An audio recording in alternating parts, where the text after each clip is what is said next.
Hola, muy buenos días a todos.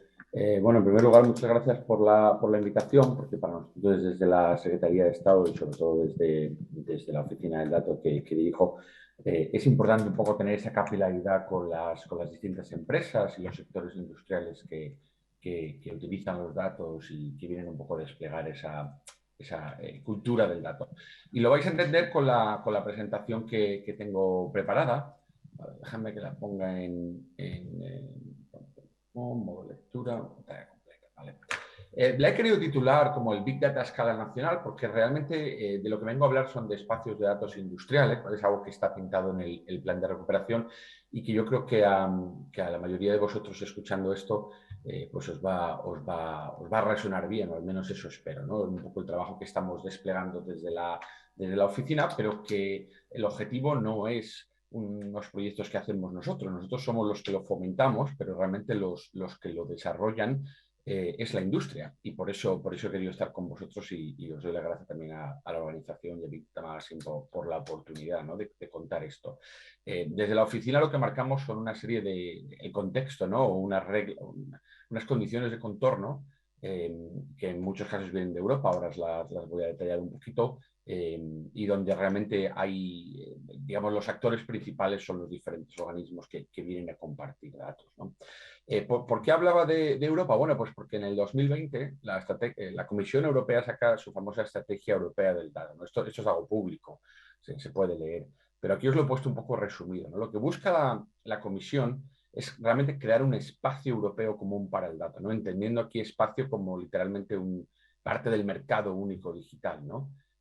Básicamente tener la capacidad, la disponibilidad de datos para crear e innovar en base a esos, ¿no? Datos que van más allá de un solo país o un solo sector, sino que sean transfronterizos y a lo largo de diferentes sectores, ¿no? Con unas reglas de acceso y uso de los datos claras y justas y prácticas por supuesto, con el respeto a la legalidad. Hay cuatro pilares en la estrategia europea del dato, ¿no? Por un lado, estos marcos legales, ¿no?, o marcos de gobernanza para el acceso y uso de los datos, una parte muy fuerte de habilitadores o catalizadores, que es unas inversiones muy fuertes en capacidades en infraestructuras de computación, una parte de empoderamiento, tanto por la parte del Reglamento General de Protección de Datos como de aptitudes, y el despliegue de los espacios de datos sectoriales comunes a Europa, ¿no? Cuando aquí digo sectoriales, bueno, en la Comisión lo llaman industriales, pero no se refiere necesariamente solo a la industria de la fabricación, también puede ser la industria del turismo, o la industria de la salud,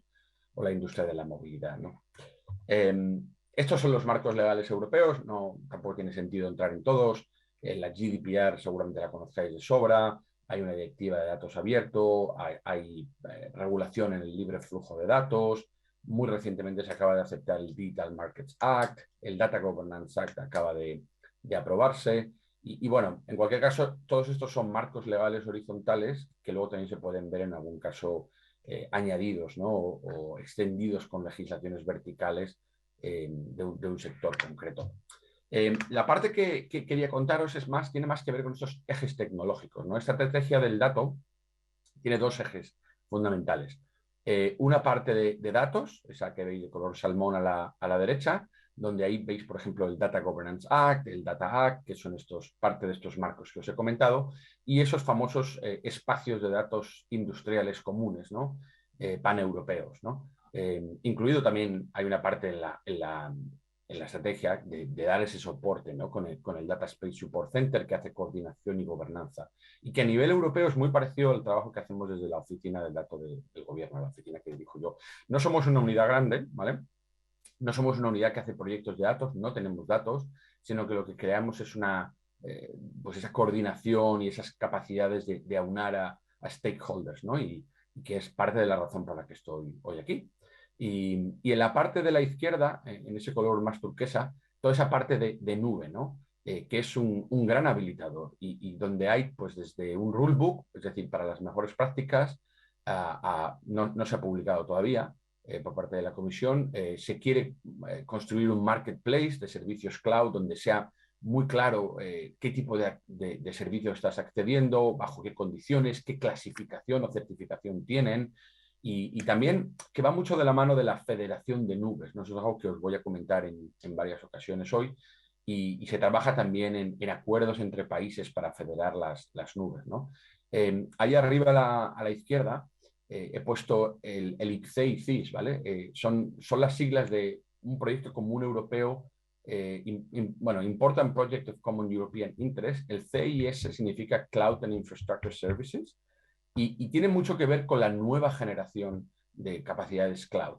Ahí he mencionado el tema del continuo Edge to Cloud, ¿vale? Y esto no existe a día de hoy. Estos son, bueno, si no me equivoco, en el ICE hay proyectos de 11 países distintos. Son proyectos donde no puede haber un solo país, porque esto va de federar nube entre diferentes países y crear unas capacidades que hoy en día no existen, ¿no? Una continuidad de computación donde no tiene uno necesariamente que estar siempre en la nube. En algunos casos, la flexibilidad que necesitas es estar en el borde, on device, podría llegarse al caso.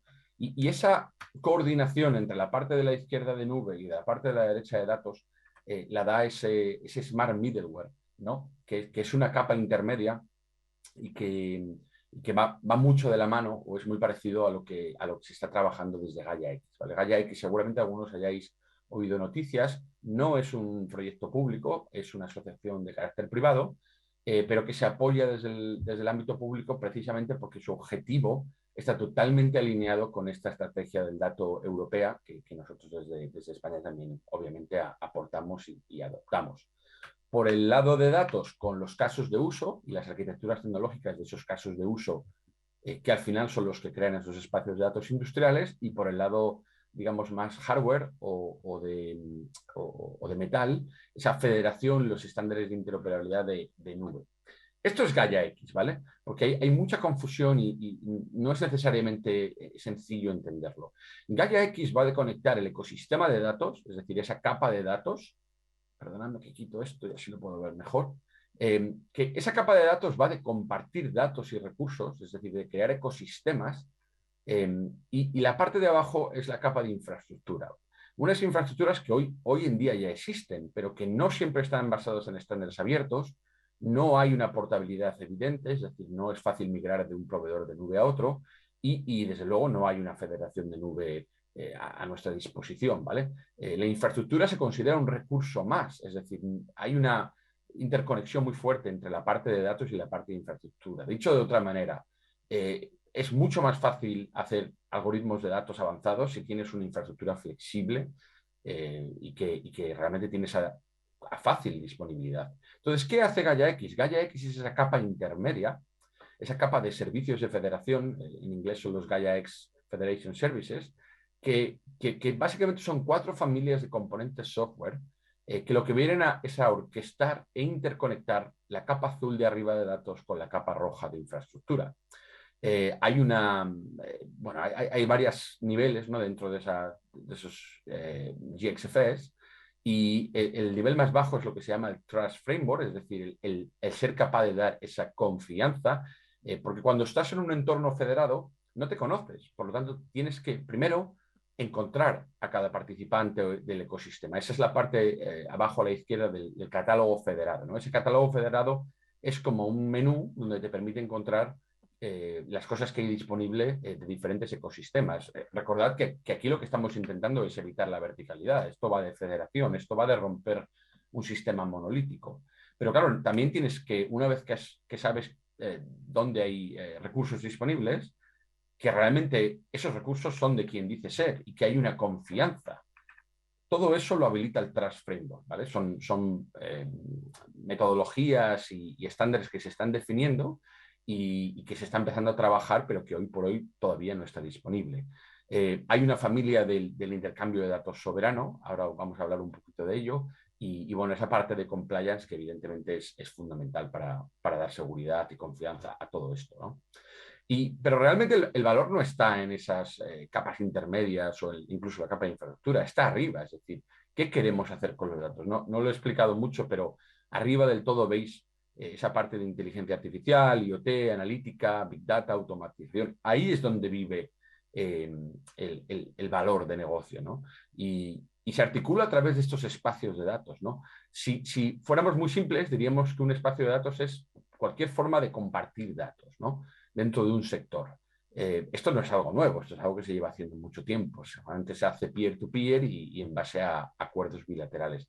Pero realmente el objetivo, es decir, cuando nosotros desde la oficina o desde la Comisión Europea hablamos de espacios de datos, realmente nos estamos refiriendo a unas estructuras que den esa confianza y esa seguridad para compartir datos voluntariamente, ¿vale? Y la clave aquí es la voluntariedad y a escala, es decir, a gran escala. Entonces, evidentemente pues no hay otra forma que hacerlo de forma federada, ¿no? Entonces, estos mecanismos comunes tecnológicos y organizativos son los que permiten de alguna manera pues, crear esa compartición. Aquí tenemos un modelo que ha hecho una persona de mi equipo muy sencillito de lo que podría ser estos espacios de datos, ¿no? Tenemos unos ecosistemas ahí que son esos óvalos de color gris, donde tienes diferentes consumidores o proveedores de datos, que son esos nodos de color azul, que ya existen. Es decir, hoy en día se hace compartición de datos entre nodos, pero se quiere articular una serie de mecanismos comunes donde a través de esos metadatos, ¿no? Se pueda compartir información, ese es el catálogo federado del que estábamos hablando, para ser capaces de intercambiar no solo datos, sino también recursos y capacidades para operar sobre dichos datos. Esos nodos de color naranja, digamos que serían los operadores de esos espacios de datos. Cada uno de estos óvalos podría considerarse como un espacio de datos, pero el ecosistema de datos es todo junto. Es decir, cuando juntas todos los diferentes dominios a través de esos nodos naranjas, que no dejan de ser esos GXFs de los que hablaba arriba, ¿no? En sus diferentes sabores. ¿Cómo diseñamos, ¿no? estos espacios de datos? ¿O qué principios básicos hay? Pues probablemente el primero es soberanía de datos, es decir, los valores europeos hablan de que, bueno, frente a un modelo, digamos, más norteamericano de enterprise, ¿no? O a un modelo más asiático, ¿no? Del control del Estado, el modelo europeo está basado en darle la soberanía o devolver la soberanía de sus datos a aquel que el legítimo dueño o productor o gestor, ¿no? Del derecho sobre dichos datos. Sobre todo para determinar ya no solo con quién los comparte, sino cómo, ¿vale? Esto es un problema que hoy en día no está claramente resuelto. Es decir, si yo permito que utilices mis datos para un propósito X durante un tiempo Y, tenemos que crear esas estructuras o esos gobernanza para que eso sea así, porque si una vez que te los doy puedes hacer absolutamente lo que quieras con ellos, pues ya no existe esa soberanía sobre ese dataset. Pero también la apertura de esos espacios de datos. La apertura significa que las barreras se bajen, ¿no? Para entrar y para salir de estos ecosistemas de datos. No significa que necesariamente que cualquier espacio de datos tenga que ser completamente abierto o que haya que compartir datos de forma abierta. Esto no son open data.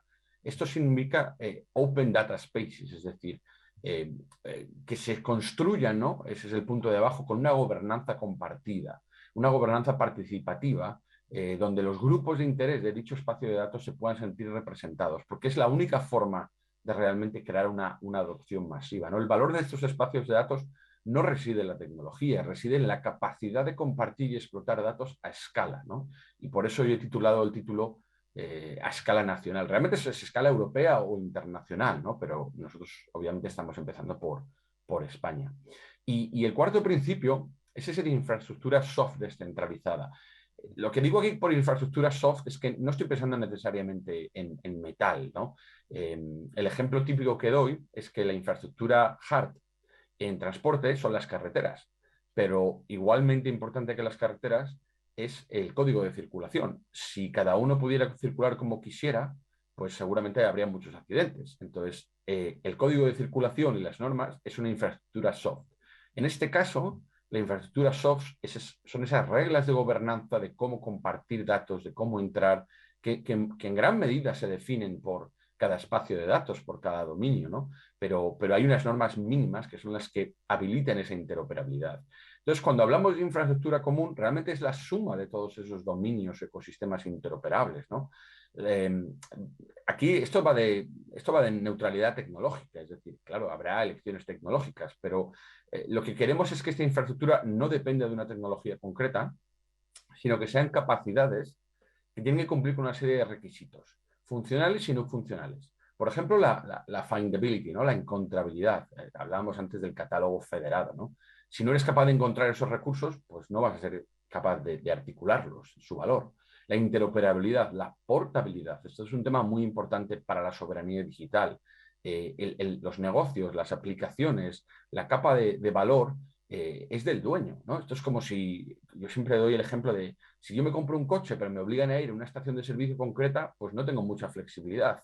Esto es lo mismo, es decir, el dueño de los datos tiene que ser capaz de portarlos de manera sencilla, ¿no? Si el proyecto migratorio de una plataforma son 6 meses, eso no es flexible, eso no es portable y eso va en contra de los valores que queremos impulsar. Seguridad y privacidad, confianza, los mismos que comentábamos. Entonces nosotros desde la oficina hemos hecho un modelo simple, ¿no? Le hemos copiado un poco esto a Tim Berners-Lee de la clasificación de Link Data. Lo primero que quiero decir es que es un modelo simple, ¿vale? Como todos los modelos simples, bueno, no son perfectos, pero intentamos que sea útil, ¿no? Lo que queremos ejemplificar aquí no es que una estructura de lo que llamamos nosotros 5 estrellas sea necesariamente más óptima que una de 2 estrellas. Es el grado de federación en la compartición de datos. Es importante que en muchos casos, yo vengo de hacer proyectos de analítica en base a un nodo Hadoop durante muchos años, era perfecto para la situación que teníamos nosotros en mi entorno empresarial.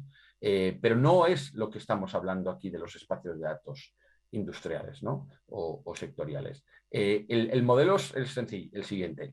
Una estrella es cuando intercambiamos datos o explotamos datos intercambiados de manera bilateral, ¿no? Aquí no tiene por qué ser necesariamente solo mandar un correo electrónico, puede ser integrar sistemas, pero ahí no hay ninguna escalabilidad, ninguna federación. Un 2 o un 3 estrellas son los que llamamos los modelos centralizados. Un 2 estrellas es, oye, pues creo un data warehouse, un data lake, un lake house, es decir, los datos se consolidan en un solo nodo central. Ahí se operan y se comparte, pero no es un nodo federado, es una estructura monolítica. Un 3 estrellas es, vale, tenemos un nodo central, pero ese nodo central no tiene datos, lo que tiene es metadatos que permite, que articula la compartición, que luego ya puede ser peer-to-peer de forma descentralizada. El 4 estrellas es un poco el ejemplo o el prototipo al que queremos llegar, es ese entorno federado, ¿no? En algunos casos, esto, pues, seguramente habléis hoy de esto, es parecido al concepto de data mesh, ¿no? Donde tienes dominios y donde puedes tener una gobernanza común, pero los dominios operan de manera autónoma, ¿no? Y luego se comparte una serie de cosas o de datos o recursos. Y el 5 estrellas es un poco el modelo utópico al que se quiere llegar, que se quiere impulsar desde la Comisión Europea, que es realmente un modelo totalmente descentralizado, ¿no? Realmente son ecosistema de ecosistemas, ¿no? Abierto, líquido, donde se compartan datos, donde se negocien las políticas de compartición de datos en línea. Es decir, no tienes que saber quién es o qué organización está al otro lado. Se hace una búsqueda en un catálogo y puedes compartir datos útiles porque ha habido un trabajo de fondo con una gobernanza donde todos entran a formar parte del mismo, pero no nos conocemos de antemano. Y en España lo que estamos impulsando es esto, ¿no? Casi todos habréis oído en las noticias hablar de los famosos PERTES, ¿no? PERTE es un acrónimo de Proyecto Estratégico para la Recuperación y Transformación Económica, que no son nada en sí mismo más que envoltorios para gestionar eficientemente estos fondos europeos y realmente para impulsar proyectos prioritarios, ¿no? Proyectos a nivel país, proyectos bastante complejos y donde se da un fallo de mercado en la actualidad, ¿no? Como es un envoltorio, no es en sí el objetivo, pues al final lo que busca es articular, ¿no? Ese trabajo transversal de diferentes administraciones públicas. O sea, esto no es de un ministerio concreto. El PERTE, por ejemplo, de la economía de la lengua, que se coordina desde la Secretaría de Estado donde yo trabajo, involucra a 6 o 7 organizaciones distintas y 4 o 5 ministerios. Son proyectos, como digo, de nivel país, ¿no? Donde se quiere articular esa colaboración público-privada. Seguramente el más famoso, porque fue el primero, es el del vehículo eléctrico conectado, que recientemente pues se ha trabajado en una fábrica, en el proyecto de una fábrica de coches, de baterías eléctricas, ¿no? Pero hay muchos más. Salud de vanguardia, energías renovables, agroalimentario, el aeroespacial. El último que o por lo menos hace 2 semanas se había publicado, era el de semiconductores, ¿no? Esto es un tema bastante crítico, como sabéis todos, en la industria de la microelectrónica.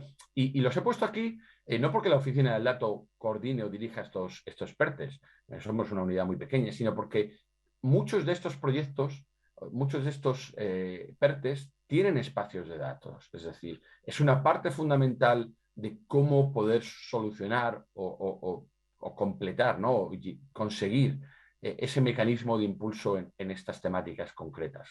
Y ya por terminar, os quería contar un poquito sobre el hub español de Gaia X, que ha salido en muchas noticias, ha recibido un gran impulso político, pero por lo que os comentaba, es una asociación de carácter privado. Lo que pasa es que tiene un gran impulso público porque, bueno, pues es que el objetivo del hub español de Gaia X es desarrollar estos espacios de datos que os estoy contando. Nosotros como oficina del dato no somos parte del hub, pero estamos muy conectados, hay un consejo asesor y trabajamos fuertemente precisamente para asegurarnos de que el trabajo se alinee, ¿no?, con estas estrategias europeas.